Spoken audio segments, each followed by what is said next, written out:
Hello everyone, welcome back to my channel. So today I'm going to make gulab jamun. As we know, gulab jamun is a small berry shaped size dumplings which is going to be made by milk solid leavening agents, flour and then after frying soaked in a syrup. So before start this video, please do not forget to subscribe my channel. So the first ingredient I'm going to use is refined flour. I already make a setup of sugar, refined flour, milk and almonds. The first ingredient I'm going to use is refined flour,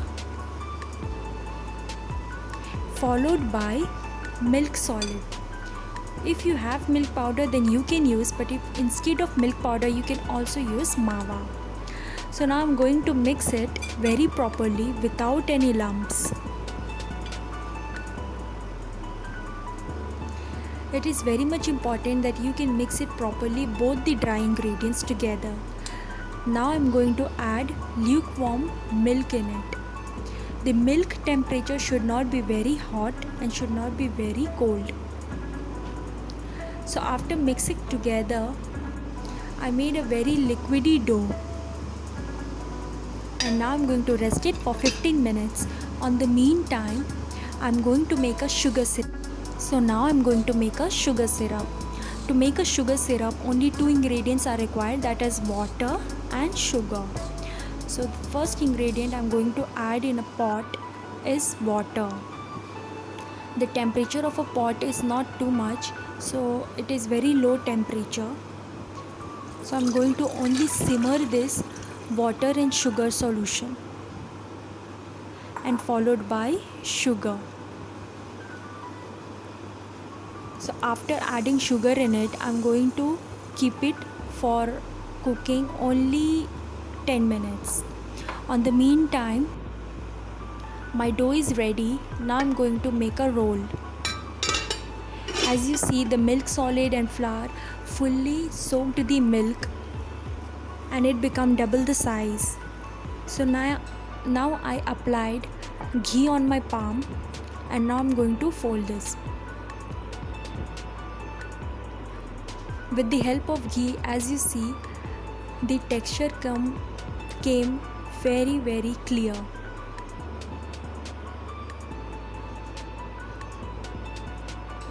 There is no cracks, no lumps present, and it's very smooth.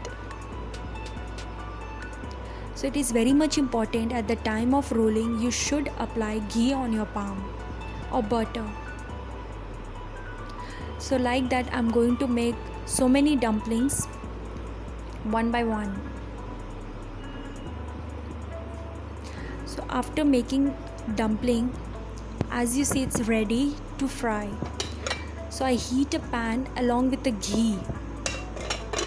It is important that the pan should be with ghee. My syrup is also ready. So now I'm going to fry in a very low temperature. Do not fry in a high temperature, otherwise it will not gonna be cooked well and it become black very faster. So as you see, I'm going to fry in a very low temperature.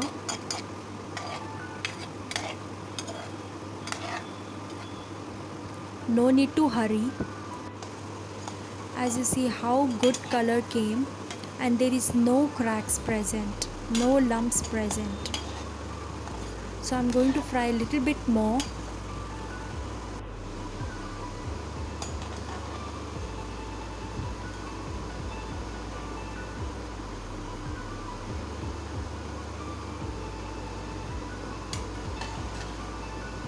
So after frying it, as you see, color changes in a goldenish brownish in color. So I soaked in a sugar syrup. The consistency of syrup is very liquidy. Do not make thick syrup. So after making this, as you see, my all the dumplings are ready. So now I'm going to plate this. I didn't add any kind of color or any kind of extra mawa in it. So only with the help of refined flour, milk solids, and lukewarm milk, this dumpling are ready. So now I'm going to finish with almonds. So if you have silver or golden work, you can add on the top, but if you doesn't have, you can finish with cashew nuts and almonds. So it is ready now. Now I'm going to taste this. I hope you like this video. Please make it at your house. It's very tasty, very hygienic, and very easy to make. No need to buy from outside. Just try to make at your house. Very easy to make. So now I'm going to try this. As you see, the syrup is totally soaked from inside, because the consistency of syrup is thin. If you make a thick syrup, it's very difficult to soak this. So thank you so much for watching my video. Please like, share, comment and subscribe my channel. Thank you so much.